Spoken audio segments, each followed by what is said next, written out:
you ask the question, how does society live sustainably? It currently isn't and hasn't been for a very long period of time. With all the technology around us, it simply can't. If you look at there is no way for us to be able to do this. We are living totally unsustainably. It needs alternate energy solutions. In a major step toward clean energy, scientists are advancing tokamak fusion reactors. When you say fusion, nuclear fusion, what is it and how does it work? So fusion is literally the power process that powers the sun. It's the combining together of light isotopes, typically of hydrogen, to form helium and an energetic neutron. How is fusion now different from fission? Can you talk a bit about what's fission? Great questions. So fission is the fragmenting of a heavy isotope, typically something like uranium, into strontium and light byproducts. Biggest difference is that with fusion, you have to increase the cross-section by increasing the temperature to very high conditions if you want to produce net energy, or if you want to produce significant numbers of reactions to get net power gain. For fission, I can do this at room temperature, so I don't need to do anything further. Can you visually describe a tokamak? So think of a donut. In the case of ITER is a donut that has a major radius of about 5.5 meters, but it's a big tokamak. It's the world's biggest, one of the world's biggest science projects. It's being constructed in France, but it's a consortium of 35 nations and alliances. Trying to build fusion reactors. Why do we need to build basically a sun on planet Earth? So why do you need it? You need it to be able to live the standard of life that we have become used to, and to power civilization.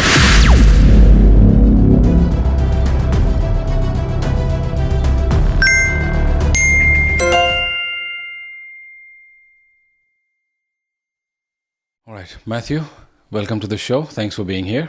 My pleasure. It's been, when I was in school, I remember studying about tokamaks and the theory behind making them work.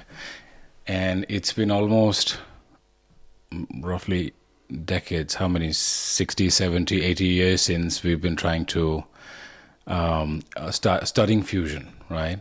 Trying to build fusion reactors, the basic science of it.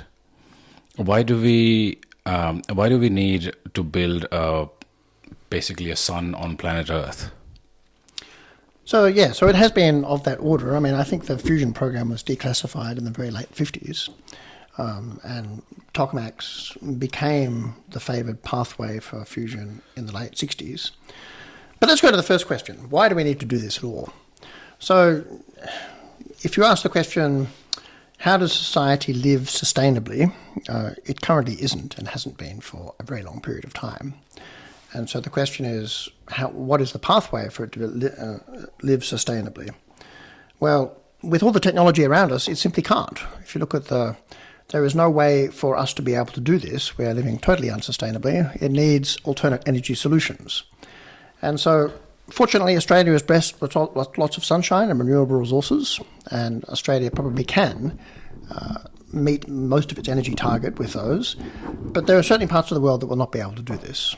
And climate change is a global challenge. It needs a global solution. So it doesn't matter whether Australia realises or implements this technology or not. The world needs it. The world needs not only this, it needs the combination of renewables. If you really want to address climate change right now, you would deploy large-scale fission, which is being done abroad. It's politically loaded locally, but certainly globally, there's no question. So the science is very clear. So why do you need it? You need it to be able to live the standard of life that we have become used to, and to power civilization. That's why it's required to be able to power large-scale industry. So the only two known technologies that will provide that baseload power are both nuclear, fission or fusion, at very high energy density. And that's why it has continuing significant appeal. But it's hard. It's a hard thing to realise. Fission, fortunately, is very, well, by comparison, trivial to initiate. That's not to say that fission technology is trivial, but by comparison, it's very simple, and it works right now.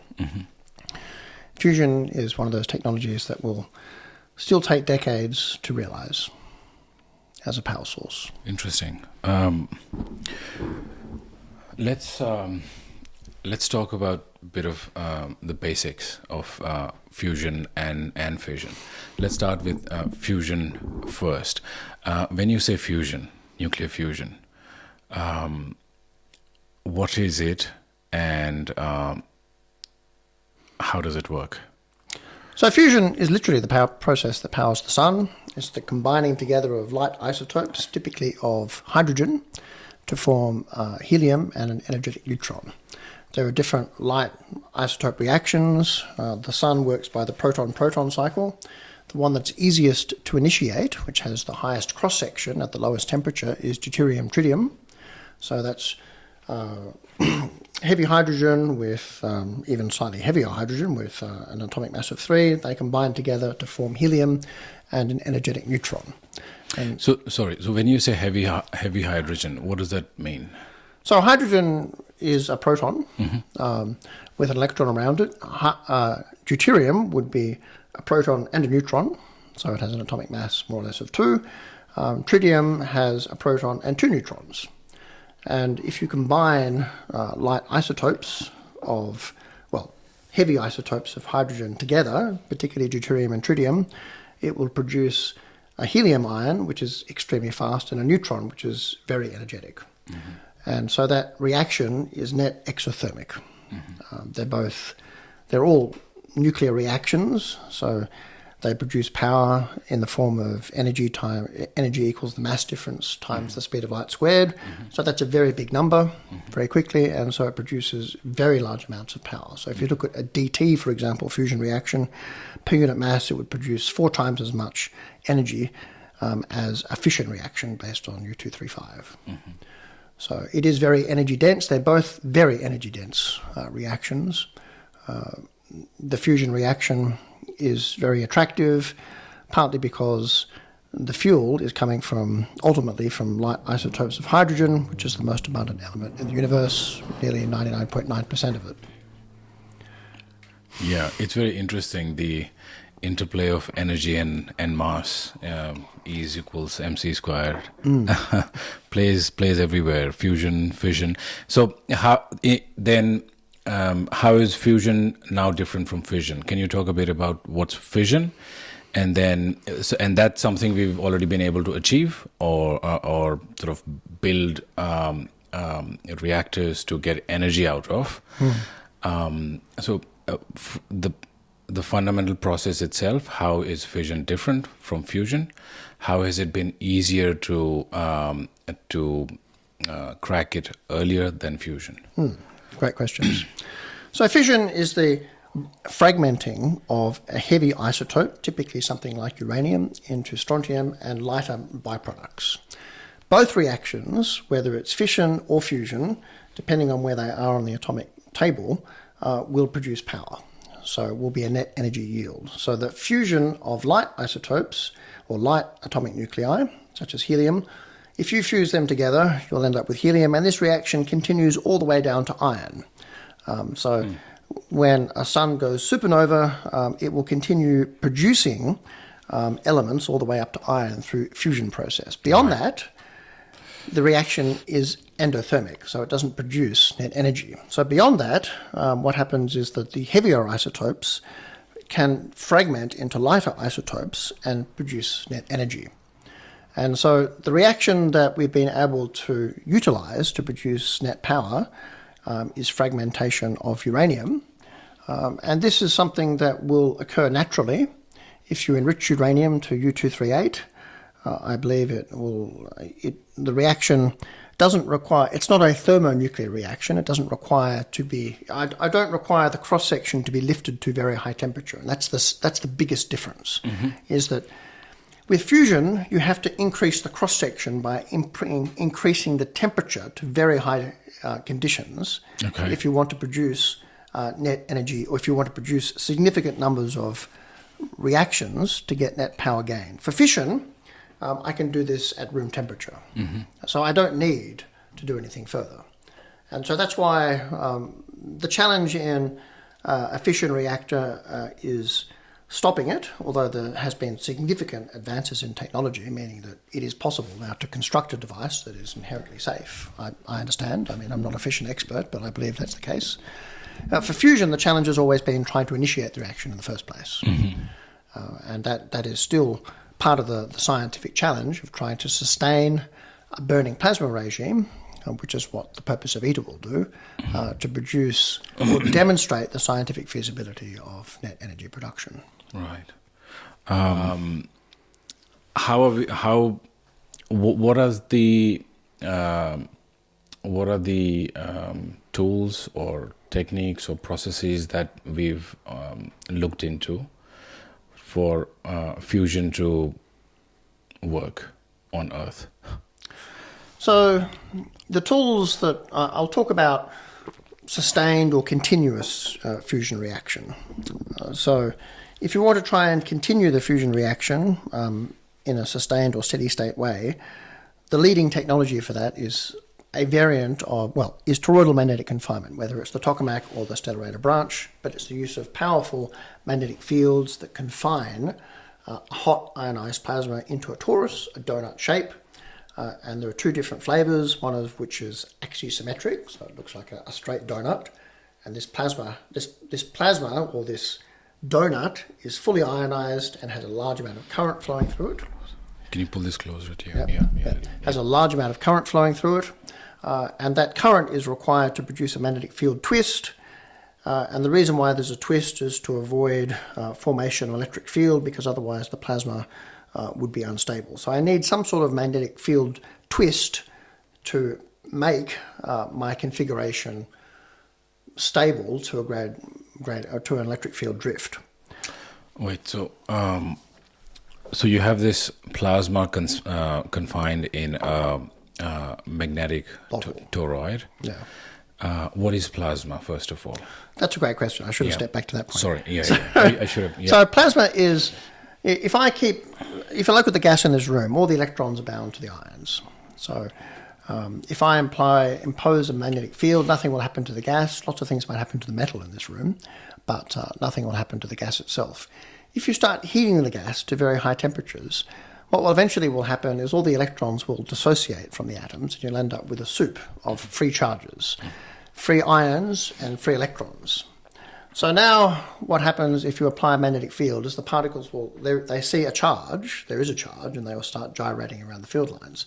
So a plasma is, at the very least, a weakly ionized gas. It's a gas in which at least some of the electrons have been dissociated from the atoms to produce a charged soup, if you like, or a charged gas. In a fusion plasma, it is nearly completely ionized or fully ionized, so that there are no electrons. In fact, in most cases, the atoms are fully stripped, so they have no electrons at all, so they're charge separated. And in that case, then the electrons and ions are all obeying. They're all undergoing some sort of gyration around field lines because they see electromagnetic force. And so that's the principal difference, is that a plasma is a gas in which at least some of the electrons have been dissociated from the atoms, and in a fusion plasma, it's all of them have been dissociated. So, but it is a different state of matter. It's a different state of matter. From gas. Yeah. So it's sometimes referred to as the fourth state of matter, the first three states being solid, liquid, and then gas. And as you keep heating the gas, eventually it will, as I said, the electrons, it will become sufficiently hot that the electrons will dissociate from the atoms, and you'll end up with a charged soup. And this state, the plasma state, only occurs in experimental conditions, or is there anywhere on Earth that it exists? So on Earth, lightning is a great example. The aurora is another example of plasmas. So they do occur in nature. The most prominent example are stars. Stars are all plasmas. Of course. So, and our local star, the sun, is a giant plasma gas. The conditions are somewhat different.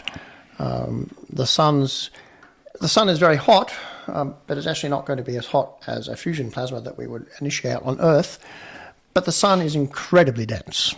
The core of the sun is 100 times the density of iron. So the sun burns fusion because gravity is incredibly strong and the core of the sun is incredibly dense. So the process is fusion, but it's being aided primarily by the sun's incredible density, and at that very high density and also that very large volume, quantum tunneling through this Coulomb barrier also occurs as well. So it's a combination of the two. Yeah. But unfortunately, we can't manipulate gravity. Right. So we have to find another path. Yeah. Yet. No, we can't manipulate it yet. That's an exercise. That's an episode of Doctor Who, which I like, by the way. You never know. Someday. Perhaps. Probably. Okay, so plasma. Then, why do you need plasma then for fusion? Well, the reason why is because so if the electrons are now dissociated from the atoms, I need to bring the atoms really, really close together so that they overcome their electrostatic repulsion. So that I have two positive charges, for example. If I have two positive charges, they won't want to, there's electrostatic repulsion between them. Yeah. So in order to initiate this fusion reaction, I have to allow them to get sufficiently close so that the strong nuclear binding energy takes over and they collide. So I have to make them very energetic. Let's put it another way. So if I have a very cold gas, the particles are still moving, but they're moving relatively slowly by comparison to each other. So if I have an arbitrary collision, the collision will be such that they see the electric field and move away. But if they're sufficiently fast, going at very, very fast speeds, there won't be enough time for the electrostatic repulsion to occur and they'll collide. Interesting. So I guess an analogy would be, let's suppose we had, a giant dodgem car arena where everyone's driving at whatever speed they like, and you increase the speed of all the dodgem car drivers, eventually there will be more collisions. Despite the fact that people can see each other and drive out of the way, eventually they won't be able to, they will collide if you fix the number of people who are per unit area that are on the dodgem car arena. Right. So to create that condition, you need, so there are different ways to achieve that in terms of tools or techniques that we just started discussing earlier. One that you mentioned was the magnetic confinement, right? That's right. What are the other, along with magnetic confinement, are there other ways to achieve the same as well? There are. So another technology is inertial confinement, where you fire a whole bunch of lasers down to a whole ram-like target, which is a cylinder. And what you're doing is you're actually firing lasers down to the ends of the cylinder, and you're heating up the end plates of the cylinder to the point where there is a massive amount of radiation pressure, or either indirect or direct drive, and the cylinder compresses to lift the fuel, which at this point is a deuterium-tritium ice pellet, to fusion ignitions. But the technology behind this, the idea of inertial confinement, and the world's leading experiment in that, which is the National Ignition Facility, was entirely funded to continue weapon testing under a comprehensive test ban treaty. Where is this? The facility? So this is the US National Ignition Facility. I So see. the technology is funded primarily for a different purpose. It's primarily intended to continue weapon testing under a comprehensive test ban treaty. That's not to say that you can't do interesting science with it, and perhaps there is a pathway to energy generation. One can't rule that out, but the technology is inherently designed for a different application. So that's inertial confinement with a whole ram. There are other technologies that are not necessarily driven by weapon technology and inertial confinement. The challenge in many of them, both toroidal and inertial confinement technologies have challenges. In inertial confinement, one of the challenges is that the lasers are not very efficient. So the lasers are typically like 10% efficient. What are we trying to do with the laser? Increase the temperatures? You're shining the light Right. on either a spherical or more often the end plates of a cylindrical hull ram, and you're trying to increase the temperature to the point Right. where you have massive radiation pressure, which is then heating and compressing the target. So in this case, you're using shock physics to try and force the capsule down to very small dimensions and increase its temperature to the point where ignition occurs. So and there are various flavors of inertial confinement, but the challenge of that is that you have a large number of lasers. The lasers are not particularly efficient, and the other problem is that you have a focusing question. So the target has to be very precisely positioned in order to do it. So you need to go in order to make that a power plant configuration, it has to operate at 10 hertz. So you have to blow up 10 of these capsules per second to make that technology work. That's not to say toroidal magnetic confinement doesn't have challenges, but the whole idea of toroidal magnetic confinement is that it's intrinsically steady state. I don't need to pulse it. So that's the tokamak you're describing. Either a tokamak or a stellarator. A tokamak, a better steady state device is a stellarator, which is still a toroidally shaped donut, but it has a field. They both have field twists, but one has a whole cross-section twist around it. So one looks like a donut with a twist. A donut with a twist. Right. And the donut with a twist is perhaps inherently better for steady state operation because that donut with a twist doesn't have very much internal current in it. So it tends to be much more stable than a tokamak. A tokamak historically has reached higher triple product in terms of this fusion conditions nearing break even, but it has a very large amount of current in it. And if you're not careful, the plasma can evolve into a situation where there is a resonant perturbation associated with a certain magnetic field twist, and the plasma can disrupt. So, can you? It's maybe a bit challenging to visualize it for people watching. Can you visually describe a tokamak? And you especially, you model some of these things, right? That's right. So what's happening visually? If I want to create a visual map of this process, right, from beginning to initiation or to actually getting to an energy yield, what's happening? What's the structure of the tokamak like? What's going around? And how do we actually achieve that state, the plasma state? Okay. Right. So think of a donut. So, how big is this donut? So, okay, that's another great question. So, in the case of ITER is a donut that has a major radius of about 5.5 meters. So from the center of the donut, the axis of the donut. ITER is it used to stand for International Thermonuclear Experimental Reactor. Now it's an acronym. It turns out it's also an acronym.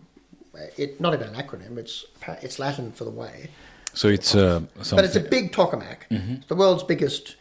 One of the world's biggest science projects. It's being constructed in France, but it's a consortium of 35 nations and alliances. And so that's a project to demonstrate this burning plasma regime, which I'll talk about in a minute. But so it's being built in the south of France. So its major radius, the plasma is 5 meters. So if I take the axis over here and look at where the distance out to the center of, let's say, if I have a donut and I want to work out what its ring diameter is, its ring diameter would be about 5.5 meters. And then up and down is about, and I think it's about 4 meters or 5 meters or so. So the total volume of this plasma is about a third of an Olympic swimming pool. So imagine a donut scaled up so that the volume of the donut is about a third of an Olympic swimming pool. Okay. So that's this dimension of the plasma that we're talking about. So it's huge. And then inside this plasma, there's about 15 megaamps of current. So that's about 300 lightning bolts of current flowing through it. And it's being confined by fields that are around about at the axis of not at the magnetic axis in the center of this donut, in the center of the donut plasma, it's around about 5 Tesla. So the idea is to have a very strongly confined, when I say strongly confined, a plasma that has a very strong field so that the ions and electrons are tightly bound to field lines, and it has a very large internal current, and that internal current is required to make the magnetic field twist. So it twists both in the short direction and the long direction around the torus. So if you trace a magnetic field line, it will helically wind its way around the torus, both the short and the long way around the torus. And so that's what the plasma looks like. Now it needs to be really hot to achieve fusion conditions. So there are three ways that you would typically get the plasma very hot, one of which is ohmic heating. So there's a current flowing through the plasma. So that's going to heat in the same way that a current through a wire will heat up the wire. This will heat the plasma up to something around about, I think it's around about 10 keV or so, which is about, so 1 EV is about 10 to the 4 Kelvin, so it's going to heat it up to about, well, maybe 10 to the 4 times 10 to the 3, about 10 million degrees Kelvin. It needs to get it to about 150 million degrees Kelvin. 150 million degrees. 150 Okay. million Kelvin. 150 million degrees. Doesn't make a difference at that point. You subtract 373, it makes a difference. So the point is that ohmic heating will only get you so far. So there are two other major ways of doing it, one of which is neutral beam current heating. So this is literally billiard ball physics, where you fire an energetic neutral atom into the plasma, and that neutral atom is very fast. It then collides with the gas, or collides with the plasma. Its charge, what happens is that its energy is exchanged with a thermal ion, and then so the thermal ion becomes very fast, and the energetic, what was the thermal ion, which was slow, now becomes a slow ejected thermal. So the simplest way to think about it is as a billiard ball table. If I take the cue and put a billiard ball table and fire an energetic billiard ball into it, the billiard balls start moving everywhere. This is exactly the same technology. Right, that makes sense. It's billiard ball heating. So that's neutral beam heating. Right. And the third is microwave heating, or radio frequency heating. So when you cook your meal in the microwave, this is exactly the same technology. You're using typically non-resonant. When you use a microwave, it's non-resonant heating. You can either use non-resonant or resonant heating, depending upon whether or not you're resonating with a certain type of particle motion. But those are the three major techniques of heating. So it's either ohmic heating, it's neutral beam heating, or it's radio frequency heating. And the combination of all three, we believe, will lift this temperature. Well, not only believe, it does lift this temperature to burning, at least conditions for which there is significant DT burn. We know this because it's been done on the Joint European Tokamak. That hasn't produced break even, but it's got to a point where there is nonetheless a significant amount of heating that's coming from the burning fusion alphas. In ITER, it's intended that the primary heating mechanism will be from the burning alpha particle population. So when you undergo the DT reaction, it produces an energetic helium ion, and that helium ion is the self-heating of the plasma. So ITER will be the first machine in which there is significant dominated self-heating of the plasma. And that's the reason why it's scientifically important. You have to demonstrate that. There are other commercial enterprises that are trying to also work on a faster timescale. Good luck. Fusion is hard. Yeah. And so, okay, so that sort of gives the visual picture, and the interiors of this donut. That's all magnet, or so this donut that I'm talking about, this is just the plasma itself. Oh. So this is just the plasma. So all of this is the ionized gas. Right. So now to set up that magnetic field, you now have to have very large field coils that go all the way around the exterior of the donut. So they are big, giant field coils that go around, and they produce the very strong guide toroidal magnetic field. And so in ITER, they are all superconducting coils because they're producing very strong fields. So superconductors are only superconducting near absolute zero. Right. So ITER has a giant cryogenic system, in fact the world's largest cryogenic system, which was partly, I think, so India actually developed a giant cryogenic thermal shield around it. But in any event, so ITER has this giant cryogenic system which is designed to cool the magnets down to near absolute zero. So you go from absolute zero to ideally 150 million degrees in the core, in the core of the plasma. So that is a massive thermal gradient. So it's it's exciting, leading, cutting edge science. It's kind of feels Star Trek-y. Yeah, it does. It does. But it still sounds hard to achieve. It's hard. It's progressing, but because that's one of the ways I've heard over 50, 60 years that fusion is being worked out. The tokamak, right? And you mentioned other sort of ways to achieve as well, inertial confinement, stellators. Which one is progressing? Are they all progressing in parallel, doing reasonably well, or is there one that's leading the way in getting to energy yield? So I would view it more along the lines of toroidal magnetic confinement, which includes both tokamak and stellarator, because they're both producing a donut-shaped configuration. Right. One has twist of the cross-section. They both have magnetic field twist. One has twist of the cross-section. The other one's axisymmetric. Right. But those I would view as probably still, that class is the leading contender to produce net energy yield. And the reason why is because it's certainly, okay, so in terms of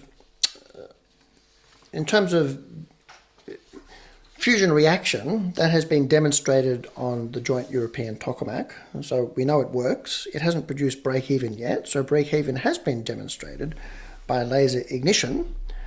But to go from laser ignition from one pulse, from an experiment, you need to go to 10 times a second to make that work.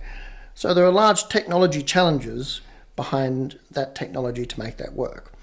There are also technology challenges around toroidal magnetic confinement, and I don't belittle either of them, but I think one is inherently steady state, the other is inherently pulsed. Okay. And so I think the one that is perhaps more likely to be operating in a continuous operation without challenges of without risks of disruption is very likely to be the stellarator path, which is this twisted donut with a rotating cross-section. Right. But it may not be the first to demonstrate this burning plasma regime. That's almost certainly going to be ITER. And when you say a steady duration, how long are we talking? Continuous operation. So steady state is continuous operation. So a burning power plant, let's suppose I look at Australia's biggest coal-fired power station, Eraring. That's continuous. I turn it on and let it burn. Burning coal, yeah. Burning coal. Right. So continuous operation is literally what it says, is continuous operation. And what have you achieved so far? So how long of a plasma state that we need have we achieved? So that's great. So it depends on... Either one. So either in the donut shape or the toroidal donut shaped, or even the inertial one. Where do we have promising or? So a tokamak can sustain operation. I think both the east and west experiments. One's in China and the other was in France. Okay. A deliberate play on names. But they've been operational. I mean, it depends on. They're operating in slightly different plasma conditions, but they've been operating for, in one case, hours up to days type. Hours up to a day type thing. Okay. At least hours. In the case of the stellarator, it can operate for days. That's the German. Not the German one, the previous Japanese experiment. The Wendelstein 7X experiment is still on the order of hours. I see. I think. So if we look at timescales is of the order of, at the moment, it's at the order of, let's say, an hour. Okay. And what ultimately limits that is, I think, probably the large-scale cooling requirement. To be honest, I'm not actually sure what limits it, but I suspect it's probably something to do with cooling of the magnets on very long timescale. But we might have to revisit that by editing. Right. I don't know what limits it, to be honest. Okay. But at the moment, that technology is limited to of order of hours. So ITER is intended to be the first device that will operate for not only hours but tens of hours, which is effectively going from steady state. And so the difference is that you ask the question, let's step back. So a machine like the Joint European Torus, that had a time scale of around 10 seconds or so. Okay. So to go from 10 seconds to an hour, that's basically an hour is almost steady state. Mm-hmm. As far as the plasma processes are concerned, even 10 seconds is steady state. Right.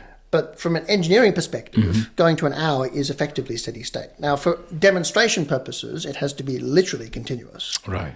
It has to be like days, weeks, years, that type of thing. So the one that is closest to demonstrating continuous operation is toroidal magnetic confinement. Mm-hmm. If I look at inertial confinement, the technology is intrinsically pulsed. It will never operate in steady state. So when I say steady state, it's literally a series of detonated explosions. Okay. For that to operate in a scenario where it's producing net power, I have to have 10 of these explosions a second. So at the moment, they might run maybe a couple of experiments a week. Okay. So you need to translate from that to 10 times a second to produce net power. Mm-hmm. So, they both have challenges. I tend to think that the one that has much lower challenges is the toroidal magnetic confinement pathway, and it doesn't have a proliferation risk, whereas the inertial confinement pathway, its raison d'etre to date has been weapon testing. Okay. And so most of these are for demonstration purposes. None of these are at sort of something that we can connect to a grid and Not yet. Get energy. No, so even ITER, for example, even ITER, which will have a power gain of continuous operation of 500 megawatts and a power gain of between 5 and 10, that will dump its heat in a thermal stack. So it's not intended to be plugged to the grid, but it will generate significant amounts of power. The machine, the private experiment, the Commonwealth Fusion System Spark machine, is designed to have a power gain of 1. So that's not a reactor either. It's never intended to be, but it will demonstrate an important milestone for that technology path. None of these experiments are designed to be reactors. There are pathways. So the Commonwealth Fusion System pathway, they plan to deploy these set of arc reactors. And Type 1 Energy also, which is a stellarator pathway, has a proposal to transform a fossil fuel site somewhere near Oak Ridge into an energy-producing facility. And the UK is developing this massive STEP project, this spherical tokamak electricity plant, somewhere in the north of England. And so that's intended to produce power to the grid by 2040. So there are 3 projects that are ambitious, that are all intending to produce net energy yield. They all have different technology challenges, and they are all ambitious. So when, of course, there are technological challenges, what do you think have been, in terms of engineering achievements, what are the few major milestones that you think has allowed us to reach where we are now in terms of attaining fusion? So one point is that the confinement the confinement and the plasma performance does scale with field strength. So if you want to make something which is close to a burning regime, having something which is a strong magnetic field makes a big difference. So a technology that has, I guess, transformed fusion from a scientific pathway to something where you can demonstrate scientific feasibility is superconductors. Oh, yeah, I see. So superconductors really have made a difference Right. in terms of being able to advance fusion energy. And if you're able to produce, if you can lower the cryogenic cost, so high temperature superconductors, high temperature superconductors would have applications across the spectrum of society, Right. not just to fusion. It would have applications to MRI imaging, all sorts of things. So that is one technology that could significantly lower the cost of fusion. At the moment, I mean, my group and ANU is part of this Simon's collaboration on this search for hidden symmetries in fusion energy. So clever designs which try and optimize magnetic confinement geometry to try and find ideal scenarios where you maximize confinement with relatively simple coil costs is another pathway. So it's a combination of in one case it's computational modeling to try and find optimal field configurations at low engineering cost, superconducting technology which has really enabled it. There will be a challenge for all DT fusion power plants that you have this very energetic neutron and very energetic alpha coming out of it. So you do need to have materials that can withstand that very high neutron flux, and in this diverter region of eta, where you have a field footprint coming down to this X point, they have to have a very high thermal load as well. So that's why the choice of first wall materials for eta and fusion power plants is important, because it needs to withstand a very high heat flux. So a combination of those three things, which is superconducting technology, trying to find an optimal field configuration. There's no reason why a tokamak is optimized. It works because it has a very large amount of internal current with it, but it's not optimized in any respect, nor is a stellarator to date. W7X is computationally optimized, and is the first experiment that is computationally optimized, but we can do better than that, and we know we can do better. How? What is it that needs to be done better?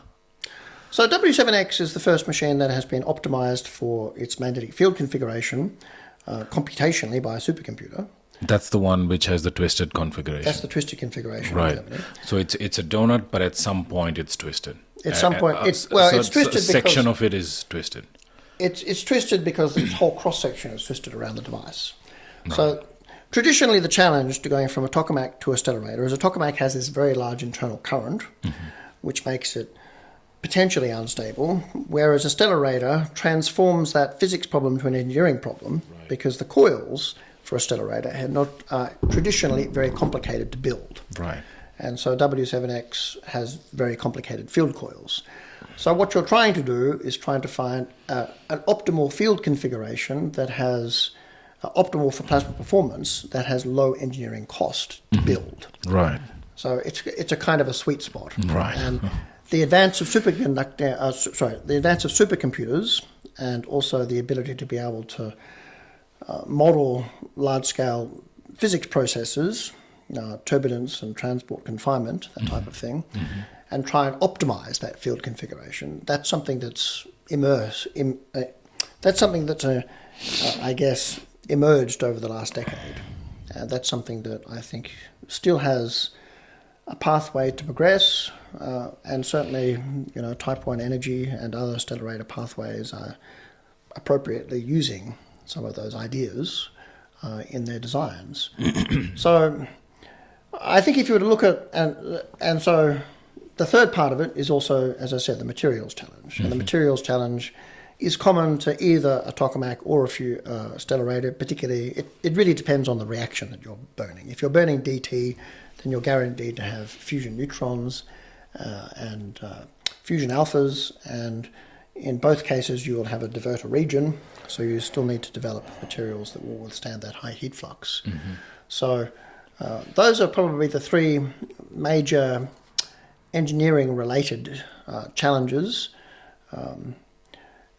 Of course, a tokamak also needs to be, if you look at a pathway for a tokamak, you really need to avoid this disruption state altogether for it to operate in steady state operation. But if there is a disruption, there are huge J cross B forces on the structure itself. So you need to make sure that the structure literally doesn't tear itself to pieces. Okay. So there are materials stress properties that you have to be careful about, because even for a stellarator, because you've got very high field strengths, you need to make sure that the materials are not going to be deformed under that very strong magnetic field condition, very strong extreme conditions. Traditionally, how has the field developed? Did we start with models first and then get into experiments, or they worked both side by side? And also, in terms of modeling itself, we've become better at computation, developing models compared to 30 years earlier, 40 years earlier, right? So, how are they both progressing together? So, great question. So, historically, the field has been almost entirely experimentally driven.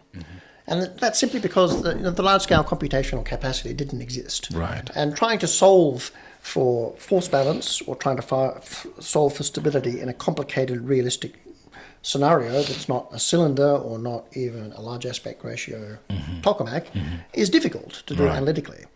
And so you really need if you want to solve in realistic geometry, the problem is immediately computational. Right. And so it really hasn't been until the advent of large-scale computing, and particularly if you want to try and optimize turbulence, supercomputers, that we've been able to have a handle on how to try and model and design and understand the plasma, let alone optimize it. Right. And so a big driver of the initial supercomputers was, in fact, fusion science. Okay. So that was one of the first supercomputers, was designed partly with that application in mind, at least the civilian branch. Let's put aside military. Yeah.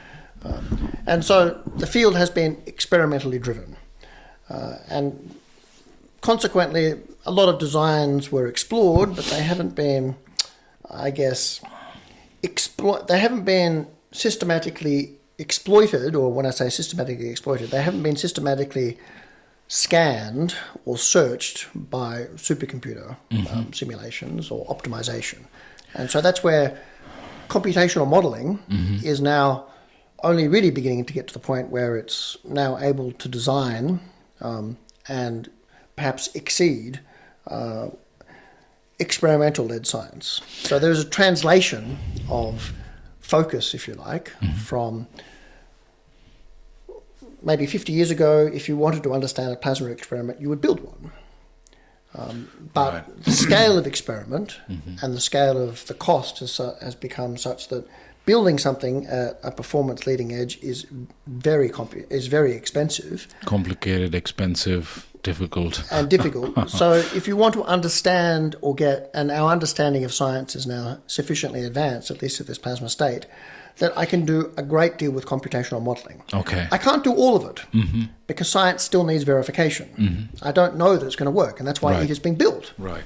Because I need to verify that my science will behave as I expect it will. So that experimental element is crucial, but I don't need to lead with the experiment. I can lead with the computational modeling and then build an experiment to validate that science. Right. So, so we started with the fundamental understanding, the equations, energy and mass, one in the same thing. How do we switch one into the other, right? And then in this particular case, we started designing experiments. And then the modeling part, when it came later, it was more optimizing the experiments that had already been designed. Well, in the first instance, it was simply understanding the results in curvilinear coordinate systems. So in a real coordinate system, which is, even a circular tokamak trying to solve in that situation is non-trivial. So a lot of it has been about trying to understand the experimental results. Right. So now it's at the point whereby you have enough understanding, not by no means complete, but you might have enough understanding to be able to computationally optimize for a configuration and have measures for performance for that configuration.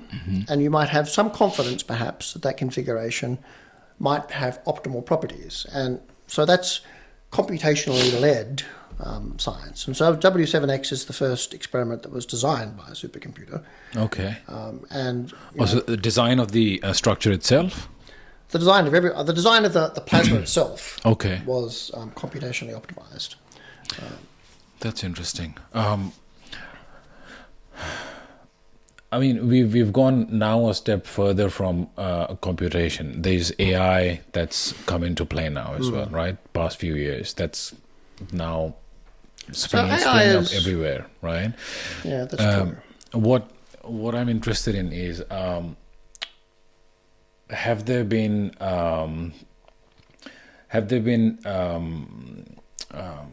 pieces of work where through computation using AI, we've thought about a completely different way of achieving fusion.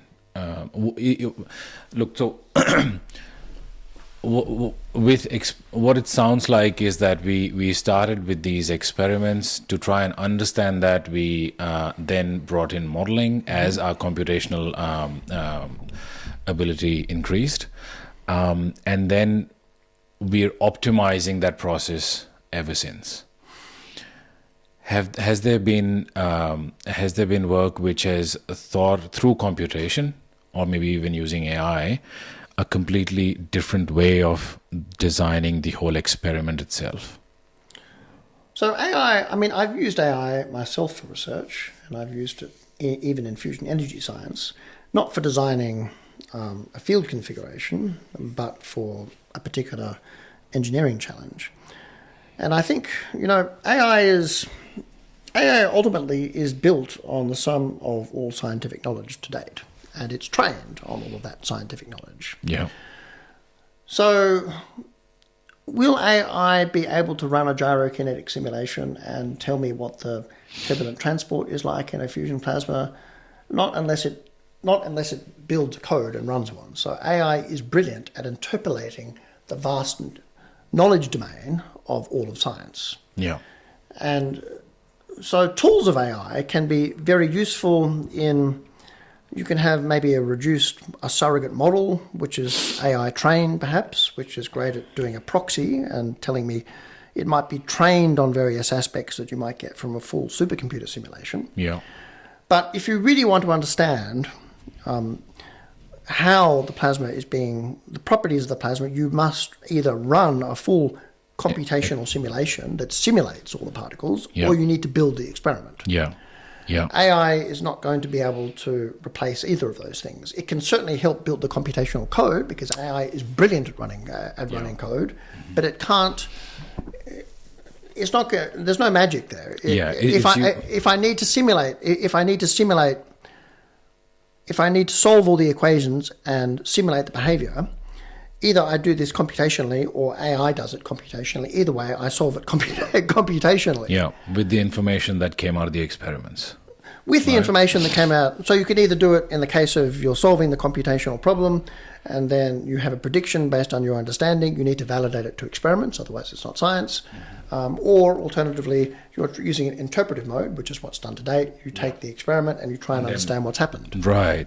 I guess my question more so was the computation using AI. Have we looked at it from a first principles approach? This is what we are trying to achieve. These are the elements that we need to put together. A first principles approach of achieving fusion. So the first principles approach to me is the mathematics. Right. The mathematics that governs particle motion. That's first principles. Yeah. Because that literally is first principles of how do particles behave under a complicated electromagnetic field. And so that first principles ultimately is something like a particle and cell simulation where you simulate every single particle in the domain. Oh, that'll be difficult. That's difficult. So solving for all 10 to the 23 particles in a fusion plasma is very hard. So what's often done is macro particles or subsets of that, or doing a reduced model. But to me, the first principles is the mathematics. The zeroth order principle is the fusion reaction itself. I mean, without that, there's no point doing anything. But So the zeroth order, the fundamental, is I have a deuterium-tritium or deuterium-deuterium reaction that's producing energy. So the very basic level is the nuclear physics that is enabling this reaction to occur. And then built on top of all of that is the mathematics, because now I want to make that reaction occur. There are certain conditions under which that reaction will occur, at least if I do by collisions. I can work out what the cross section that I need in order to produce that, to make net power or net energy. And then in order to create that configuration, I now have to model it using mathematics, which tells me about the physics of the plasma itself. And that's where the mathematics can get quite complicated. It generates lots of interesting mathematical problems in its own right. Yeah. But to me, the fundamentals are a combination of the nuclear physics, the conditions that are required to produce net power, which is the collision physics, and the mathematics, which describes the hot ionized plasma, which you need in order to produce a net energy yield environment. So can AI replace any of that? No. Those are the fundamentals. AI could augment that and help with various aspects of it. Yeah. But it can't, the physics is determined by nature. So the nature, AI can't give me any more information about nature than it's already there. Yeah. What it can do is it can help me solve this complicated mathematical problem, because it is great at writing code. Right.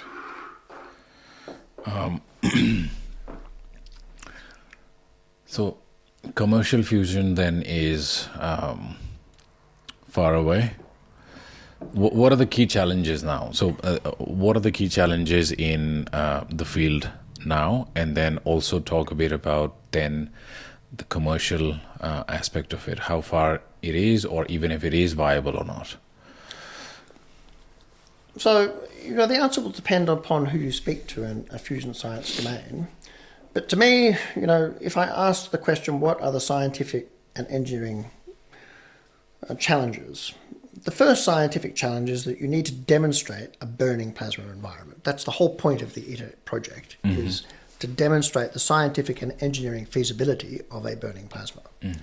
And so we have understanding that we think we can understand how this plasma will evolve when it's self-dominated by, or dominated by self-heating, but until it's built, we don't know for sure.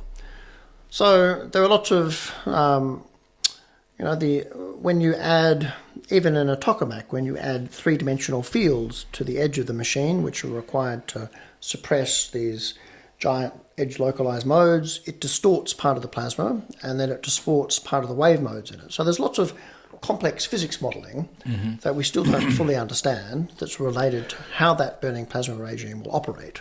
Okay. So to me, there's a physics question, and a physics and mathematics question, which is, how will this burning plasma regime operate? And will it experimentally operate as we think it will? And for that, you need an experiment. Right. So that's one challenge. A challenge from the point of view of we have some understanding of how we're going to breed tritium, because if we're using the DT reaction, tritium is not found in nature. I need to manufacture it. So that, most of the world's tritium comes from the CANDU reactor fleet in Canada. But from a fusion reactor, the idea is that all these neutrons will impact a lithium blanket. They will slow down because they're very energetic. And when they get to thermal speeds, they will transmutate lithium into tritium. So that technology hasn't been demonstrated. So there is a challenge in the ladder operation of ITER, which is generating tritium. So that's a known challenge. Another challenge is, we need to find you need to find configurations where you don't have large heat pulse spikes coming out of the machine. So these are known as ELMs. So you need to operate in or edge localized modes. You need to operate in a regime either on ITER or on a stellarator. A stellarator also observes this type of behavior, where you don't have massive heat fluxes, pulses coming out to the diverter, or the region where the plasma first contacts the material itself. And so you need to make sure that material is not going to be destroyed very quickly over the lifetime of the power plant. So there's a material science question of developing materials that can withstand that very high heat flux environment. And for the purpose of commercial application, finding an optimal field configuration at lowest engineering cost, that's a commercialization challenge, but it's also a physics challenge because the physics challenge is associated with the complexity of the field coils. So there's an engineering challenge associated with how do I develop an optimal field configuration at the lowest engineering cost of these field coils, and ideally at lowest cryogenic cost, which means can I use high temperature superconductors to produce this field. So there are lots of startups that are looking at can I use high temperature superconducting tape to produce these very strong magnetic fields. And that's very promising. It has challenges. Some of the superconducting tape can be quite brittle, and so the question is, can it survive these very strong J cross B forces? So there are good physics questions around this. Yeah. But if you ask me, what are the challenges? The challenges are in both understanding this plasma in the burning plasma state with the combination of these 3D fields that I've talked about, and verification that understanding will be that we aren't missing something, so I need to build the experiment to do it. Yeah. Part of it is a materials challenge of can I build a surface that's going to withstand this very high neutron and alpha particle flux, and part of it is also an engineering. This is not a very challenging engineering problem of how do I build a configuration that has a continuous. If it's a stellarator configuration, how do I do this at lowest total engineering cost? And the reason why I'm focusing more on a stellarator is because a stellarator avoids this disruption challenge, which is a challenge for a tokamak in the long term. Okay. That's not to say you could not design a tokamak, which is a power plant, but it has an inherent challenge associated with it.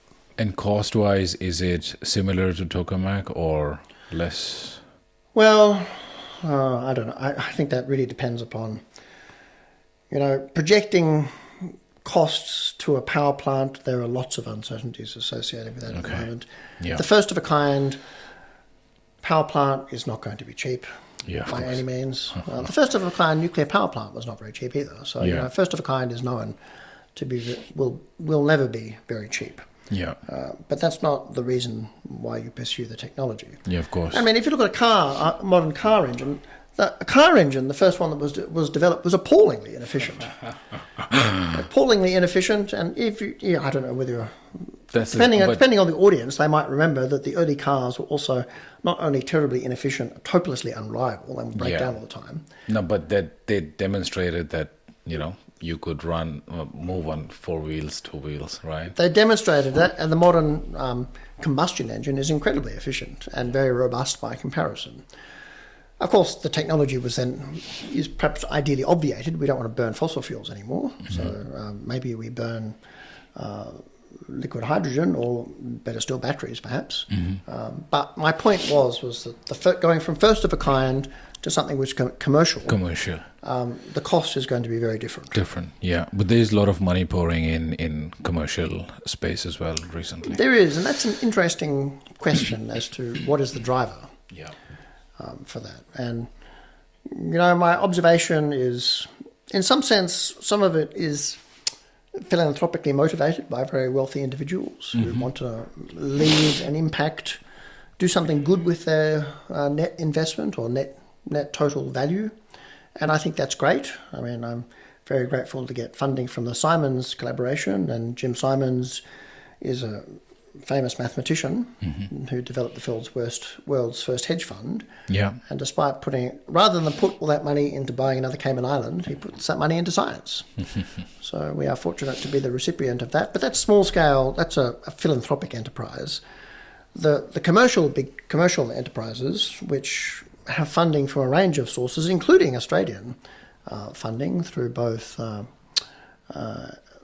Andrew Forrest's empire and I believe other investors. So they are funding for an energy transformation, and they are funding partly, I think, because it's high risk, but it's high return. High return and clean. And energy, clean. So,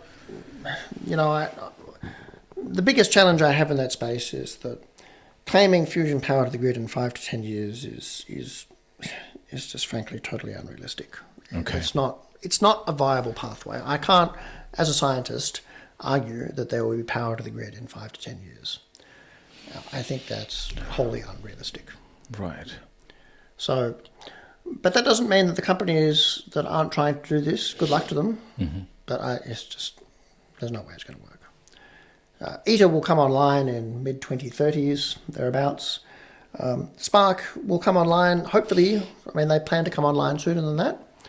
Touch wood, hopefully they do. But, I suspect they will find many of the challenges that ITER has found. ITER has additional challenges because of the way it's funded and the way it's operated. Mm-hmm. That's probably not necessarily the ideal way to run a science experiment. But, the reality is fusion is hard. But that doesn't mean it shouldn't be tried. Right. It certainly should be tried. Mm-hmm. And it's wonderful that individuals wish to contribute to that. And, I wish the private sector the best of luck. But I think many of those companies will fold because the challenge, there's hope is one thing and nature is another. Right. I don't know. Maybe one will work.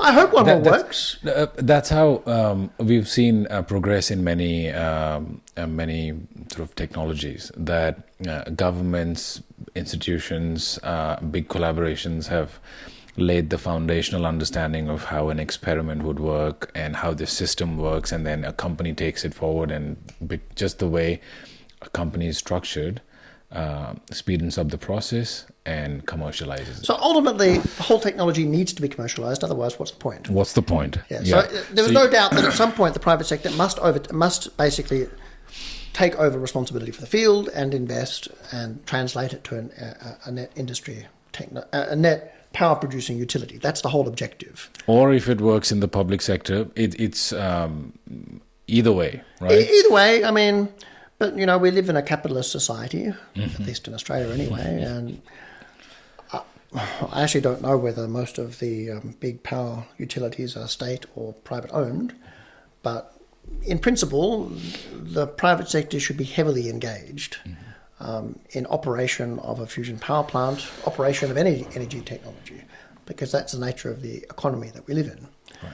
And so I have no problem with that. I think it's fantastic. I just think that trying to promise something to the grid in 5 to 10 years is not realistic. Right. That doesn't mean I don't value their involvement. Mm-hmm. I think it's wonderful. I just think if the premise is power to the grid in 5 to 10 years, it's not realistic. Right.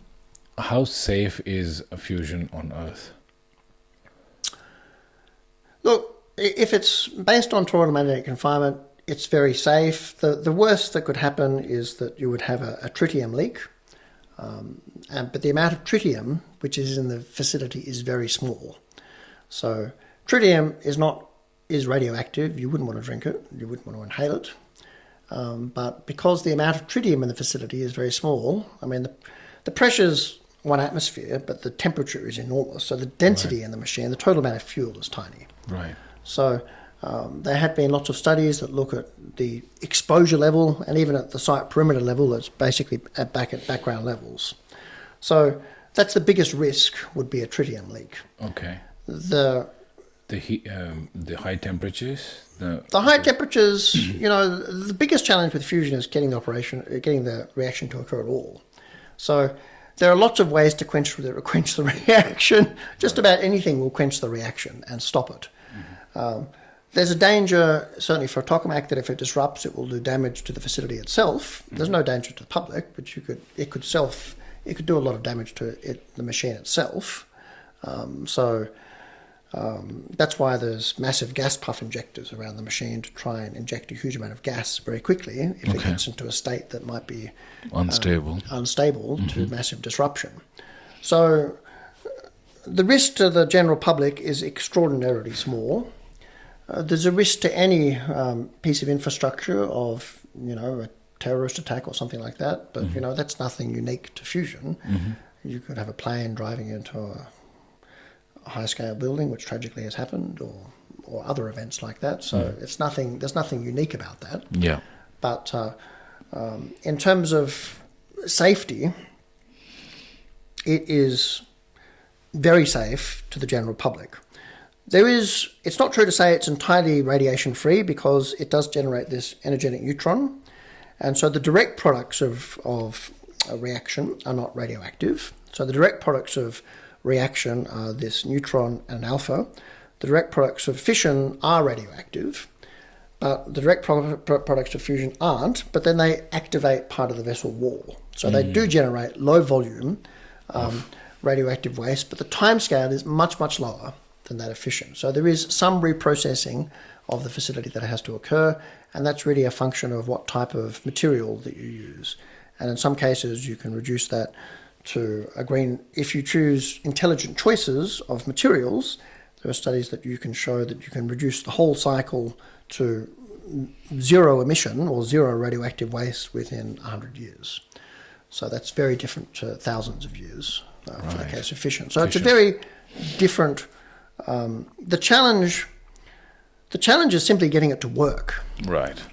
So the challenge for fission is, what do I do with the waste, to a large degree. The challenge with fusion is getting it to work. Getting it to work. Yeah. Otherwise, it's sounds like extremely safe. It's extremely safe. The fuel supply, I mean, if you're running off deuterium, I mean, hydrogen is, as I said, the most abundant element in the universe. For every 6,000 hydrogen atoms, there's one deuterium, so deuterium is naturally abundant as well. Right. So there's no problem with finding it. Fuel cost. So the fuel is ubiquitous, it's everywhere, it's in water, I mean, hydrogen is everywhere. Yeah. So there's no problem with that. Tritium doesn't need to be activated, but, that then comes back to what is the availability of lithium. So lithium is fairly widely distributed across the Earth. Some nations, like Australia, tend to have a lot of lithium, but Australia has lots of everything. Yeah. So if it succeeds down the line, 10 years, 15 years down the line, how do you think it'll impact our society? How will we change if it succeeds? That's a great question. So, civilization has done a lot of damage to the Earth's climate, and that damage is unfortunately, a lot of it's probably irreversible. I mean, climate change will happen right now. The time to act was 50 years ago, or possibly even earlier. But that damage has been done. So the question really should be, how does society live in a way that has as minimal impact as possible on the planet? Yeah. And so the way to do that now is to immediately desist, where possible, with as much fossil fuel emissions as possible, to stop the problem occurring, and plant a whole pile of trees, so reforestation, and try and transform as much of the landscape back to a scenario where it's absorbing CO2. If you ask the question, where would fusion fit in a long-term energy yield, it would hopefully replace fossil fuels as baseload energy supply. Nuclear fission can do that right now as well. And in the interim, I think nuclear fission should do that, because the risk to civilization, and more to the point, the planet is so large that it needs to find an alternate pathway right now. But fusion offers a long-term solution that is more attractive than fission, partly because of largely because of long-term radiation waste problems associated with it. Yeah. But also perhaps because of availability of fuel supply. And so fusion offers that pathway for long-term civilization. But you could ask the question, okay, if I had very large-scale baseload energy, what else could I do with it? Right. Well, maybe I could power large-scale desalination. Maybe I could pump much of the CO2 out of the atmosphere in the first place. So if I had sufficient energy, I could do lots of other things. I might be able to start reverse conditioning the damage that society, or us, humans, have done to the planet. I would argue it's much cheaper to plant a tree. Yeah. And pretty much, and at least that's guaranteed to work. But if you had sufficiently large-scale energy, what could you do? And you might be able to terraform the planet to reverse some of the damage that civilization has caused. And I'm a Star Trek fan. Okay. And if you really want to get to another solar system, you can't do it by Rockets, solar fuel. power. The only power that you can use to do this is nuclear, because if you look at the night sky and ask the question, could you power a propulsion device by a solar panel pointed at the night sky? The answer is no. Yeah. It needs to be a nuclear power supply to do it. So it would either need to be a fission, and most satellites use a nuclear battery, basically a decaying isotope, as their power supply source. So it would need to be some sort of power supply that is which is nuclear based. And I think it would be wonderful to think that the Enterprise might come along in the next 100 years. I don't think it will. But my point really is, if you really want to explore other solar systems, you will need nuclear technology. Now, Right. I think that's not a great driver for science. Yeah. I think, it's a great... Simply because I think the problems on the Earth are so large that they warrant immediate investment, and I don't necessarily think that, ultra long-term space exploration is scientifically interesting, but I don't think it's the most important thing for society to address right now. I think climate change is by far and away the biggest problem that we should be addressing. Matthew, for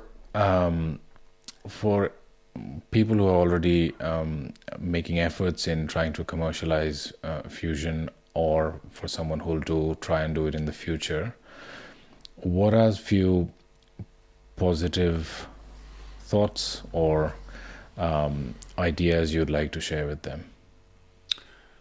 Well, I'm interested in the commercialization of fusion. I think it has to be I don't know. I'm not a business investor, but if I were a business investor, I would probably need to see a pathway that has a realistic return at every stage. Yeah. And so I would need to see things that are occurring on a 5 to 10 year timescale, as well as a 30 to 40 year horizon. Right. So that would be my comment on that. But then again, people invest for different reasons. Look, it's certainly for fusion to translate from a scientific endeavour as an energy source to industrial realisation, it certainly needs the private sector. So I encourage it broadly. It's simply a question of whether you're selling something which is realistic on a timescale that you're projecting. Yeah. And so the public sector has made this mistake itself. It made this mistake of perhaps projecting back in the 1960s that fusion would be power to the grid by 1990 or 2000. So this is something the public sector should own as well, as they have overpromised and underdelivered. You might argue that they didn't have the right level of funding to do it, which is partly true. So there was an act put in, I think, when the massive oil shocks of the 1970s occurred, where the US budget for fusion was meant to triple or more than that to a very large level. It never realised that increase in funding. But it's still, there's an argument that fusion is on track. It's just not on. Well, it's on track, but it's not on budget. So the budget projection was significantly larger, and perhaps if the budget projection had been larger, it would be further along the pathway. So, I guess the comment would be, I'm a scientist, so to me, truth is everything. So just be honest. Right. About the projected timescale, and then you need to find a pathway that is business viable. Yeah, business viable and commercially viable as well. That's, in this case, and that's probably the challenge for any startup, really. Yeah. So you have to be. Otherwise, if you're, I'm not in the industry of selling snake oil. Let's put it another way. So, yeah, I won't make connections, but whatever is positioned needs to be, I think, realistic. Yeah. Yeah. Otherwise, it doesn't have scientific integrity. Yeah. Well, Matthew, that was a wonderful chat. Thank you for being on the show. My pleasure. Great.